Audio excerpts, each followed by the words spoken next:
a specific massage technique just to be able to rub some oil onto the baby. Would you agree? I would. I think sometimes by making things more complicated, we put people off. And when you're pregnant, you see mums rubbing their tummies completely naturally. A natural instinct, isn't it? It is. Yeah. So that stroking motion is basically what we're incorporating when we're using massage oils. And yes, when the baby, so we've got it in this nice warm towel, it's been on the radiator now, we've popped a little nappy on, same reason, because we don't want to undone all this lovely bath. So it's got its little nappy on and off we go. And it's a case really of anything goes. It's nice, you can pop it, give it a bit of tummy time. So you'd have a changing mat and you pop the baby on its tummy on the changing mat. So if we simulate the changing mat with this towel on so we'd have the baby. And how old are they when you can start to do tummy time? If you're with them, you can do it pretty instantly. Yes. As long as you're with them and you're just giving them that, it's really good for them because all the muscles are here are given, a sort of a change from having the weight of the baby's head on them all the time, having the baby lay on its side. So it's a case of, do you want to massage the baby from that angle? Yeah, so I'll just put a couple of drops.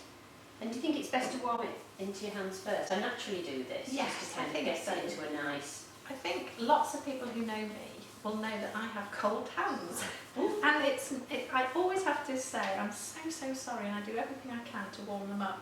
No one wants cold hands, do they? Nobody wants cold hands. So you've got your lovely baby nice and warm, and then you put cold hands on, it's not going to calm it down. So I guess I'd naturally just do those long sweeping movements, I suppose. Exactly. Yeah, and just be gently chatting. Exactly. You're just stroking that baby, you're sort of giving it that touch. It's, they say just touching and massaging releases endorphins. Yeah. So it's a lovely oxytocin's flowing, you're bonding, you're loving it, and the baby's loving it. And so really, it's not a complicated technique. It's just a lovely, smooth, stroking motion that's calming the baby down. If you did want, you could turn the baby over, and you could give it a little tummy. We tend to sort of say, with rubbing the tummy, sometimes when we've got wind or we're a little bit uncomfortable, having motion on our tummy can really help. The way that you're sort of gently interacting with your baby is going to calm it down, so that's all going to help with its digestive system.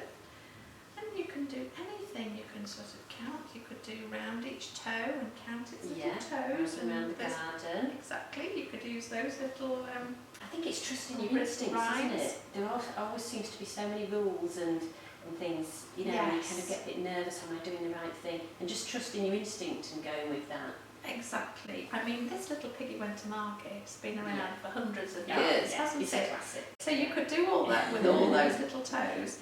And what that's doing as well, it's the baby's learning from its day one. Yes. So it's a fantastic way for you two to bond. And the other thing is just keep talking to the baby. Babies are used to noise. Inside for 9 months they've had a noise. It can be your digestive system gurgling, it's your heart beating, and then all of a sudden they're in a world where people say shh because the baby needs to be asleep. In fact, if they've got just a really reassuring chatter going on and it's basically from mum and dad, that's more likely to settle a baby to calm off. them and settle them, yes. So we've got a settled baby ready for its snooze now.